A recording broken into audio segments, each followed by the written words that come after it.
کہ جو پارلیمنٹ کی سب سے لارجر جماعت ہو، جس نے سب سے زیادہ ووٹ اس ملک میں لیے ہوں، اس کا قائد قید میں ہو، اس کے کارکنان کو اٹھایا جا رہا ہو، ایف آئی آرز درج کی جا رہی ہوں، عدالتوں سے ان کو انصاف نہ مل رہا ہو، ایک دفعہ ایک جیسی جیل سے نکلتے ہوں پھر گرفتار کر لی جاتے ہوں، ایک دن میں کئی مقدمات ان پر مختلف شہروں میں درج کر دیے جاتے ہوں، اور اس کے بعد ان سے کہا جائے کہ جی آپ ایسے حالات میں ساتھ دیں، آپ ایسے حالات میں اتحاد کا مظاہرہ کریں، اب کچھ بھی ہو جائے، اب بھارت سے جنگ ہو رہی ہے، آپ تمام مسائل چھوڑ کے تم سب کچھ بھول بھال کے اور آپ آگے بیٹھ جائیں قومی سلامتی کے لیے۔ قومی سلامتی کا مقصد تو یہ ہوتا ہے ریاست اگر اسی طرح جبر کسی پر کرتی رہے اور اس کے بعد کہے کہ آ کے ہمیں ہمارا ساتھ بھی دیں، تو یہ کیسے ممکن ہے؟ ریاست کو اگر ایک طرف سے یہ اتحاد چاہیے تو ان کو بھی کچھ ایسے اقدامات کرنے ہوں گے کہ جس کی وجہ سے پوری قوم متحد نظر آئے۔ اور یہ جو کچھ ہم دیکھ رہے ہیں اس وقت، جو اتنی سپورٹ سوشل میڈیا پر ہندوستان کو مل رہی ہے، اس میں بہت سارے لوگ پاکستانی ہیں، بڑے اکاؤنٹس پاکستان سے بھی آپریٹ ہو رہے ہیں، اور بہت ساری پبلک جو کہ پچھلے 3 سال کے دوران بڑے ظلم و جبر کا شکار رہی ہے، وہ پبلک اب اس وقت ساتھ کھڑی تو ہے لیکن وہ ساتھ کھڑی بھی نہیں ہے۔ وہ اس خوف سے کہ جی کوئی بعد میں ان پر مقدمات درج نہ ہوں یا ان کو ٹارگٹ نہ کر لیا جائے، وہ لکھ تو رہی ہے لیکن اپنے جذبات کا اظہار بھی وہ ساتھ ساتھ کر رہی ہے۔ تو تمام لوگوں سے، وہ تمام لوگ جو اس وقت یہاں پر ہمارا یہ پروگرام دیکھ رہے ہیں، وہ جب تک عمران خان کی رہائی نہیں ہوگی قومی سلامتی کا ایجنڈا مکمل نہیں ہوگا۔ اور یہ جنگ اگر طویل ہوتی ہے، جیسا کہ اطلاعات ہے کہ پاکستان اگر حملہ کرے گا تو پھر اگر نقصان، دیکھیں ایک اور تھیسس بھی اسٹیبلش ہو رہا ہے کہ جی یہ آرٹیفیشل ہے دونوں ملک، کیونکہ امریکی وائس پریزیڈنٹ نے ایک اسٹیٹمنٹ دیا 2 روز قبل، اور انہوں نے کہا کہ جی اگر ہندوستان حملہ کرے گا وہ ہم سے رابطے میں ہے، دونوں ملک آپس میں بھی رابطے میں ہیں۔ انہوں نے کچھ ایسی انکشافات کیے جو انتہائی حیران کن ہیں۔ یہاں تک کہا امریکی صدر نے کہ جی بھارت مخصوص مقامات کو نشانہ بنائے گا میوچل انڈرسٹینڈنگ سے۔ میوچل انڈرسٹینڈنگ کا مطلب پاکستان اس میں شامل ہوگا، لیکن ہمیں اس تھیسس میں اتنی جان نہیں لگتی۔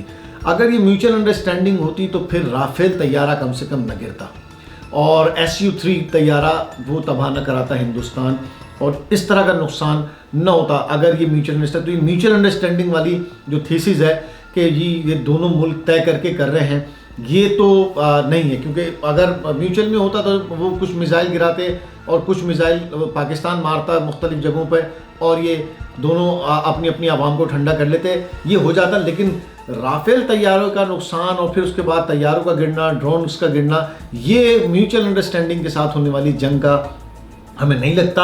یہ میوچل انڈرسٹینڈنگ نہیں ہے، یہ باقاعدہ جنگ ہے، اور یہ پھیل سکتی ہے اگر اس کو کنٹرول نہ کیا گیا، کیونکہ جب دونوں طرف سے لوگ مریں گے اور دونوں طرف سے جب شہادتیں ہوں گی، لوگوں کے جذبات ابھارے جائیں گے، عوام کا پریشر حکومت پر آئے گا، تو پھر جنگ کو طول دینا پڑے گا، پھر اپنے ٹارگٹ اچیو کرنے پڑیں گے۔ اور یہ جنگ اگر طویل ہوئی تو دونوں ایٹمی طاقتیں ہیں، نقصان انتہائی زیادہ ہوگا۔ تو اس پروگرام میں ہم آپ سے یہی کہتے ہیں کہ ایک تو جنگ کسی کے بھی حق میں نہیں ہے، جنگ کو روکا جائے۔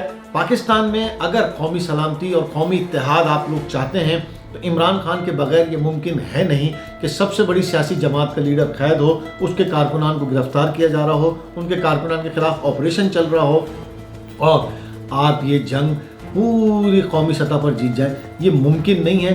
تو پہلی بات تو یہ کہ جنگ کو بند ہونا چاہیے، جو نقصانات ہوئے ہیں ان کو دیکھنا چاہیے، اور اس کے ساتھ ساتھ قومی سلامتی کے طور پر سیاسی ایک ایجنڈا ایسا بنایا جائے جس میں تمام سیاستدان مل بیٹھ کر پاکستان کے تحفظ کے لیے کام کرنے کی قسم کھائیں اور اس پر عمل کریں۔ عمران خان کو بھی رہا کریں، سب ساتھ بیٹھیں اور اس جنگ کو ٹالیں۔ بہت شکریہ۔